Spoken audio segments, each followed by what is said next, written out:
How long would you guess that you've suffered from dissociative identity disorder, or DID? I'm going to say DID from now Yes, on. that's short. I think I suffered with it for a long time. I think it goes back maybe when childhood.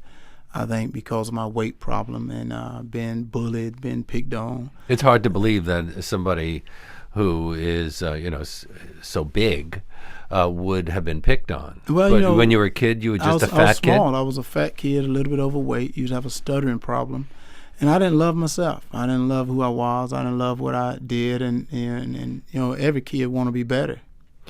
When was it diagnosed? It was diagnosed like 2001. So recently. Yes, recently. I really didn't know what was going on, and to be honest with you, probably if my life had stayed in football and stayed as busy as I was doing and had doing the things that I was doing, I probably would have never noticed it.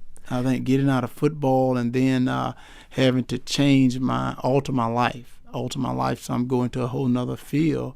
I think that's when I started to know that things were different, that things just seems a little bit different. Well, since the book came out, the press has talked to some of your former teammates. They said they didn't suspect it, but your ex-wife, your college sweetheart, Yes. she says now, thinking about it, she probably should have suspected something like this because she was so close to you. She would have seen things others might not. Well, that's exactly right, and I still praise her today for helping me because even though we're not married now, and that I think the DID may have has a lot to do with the divorce.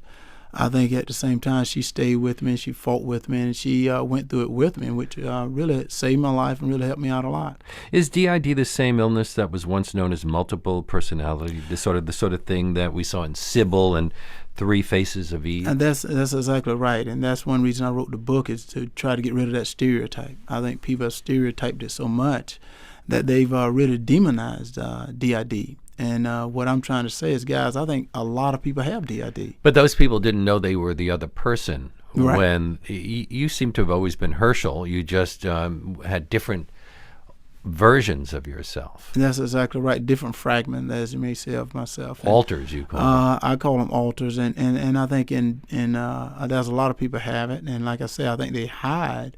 And they hide because a lot of people think it's something strange, where I say it's not strange. I think a lot of people just, they're coping with it a little bit better. Well, the diagnosis of DID is still controversial. Yes.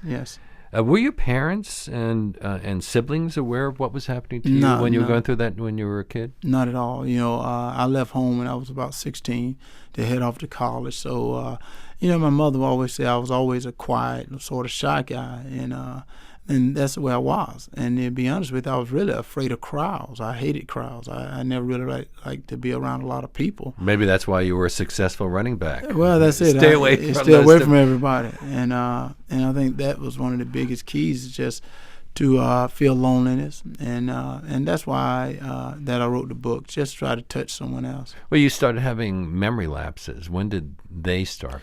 Well, I've always had memory lapses, but I really didn't understand because, my ex-wife sent it. She said that there was things that I did.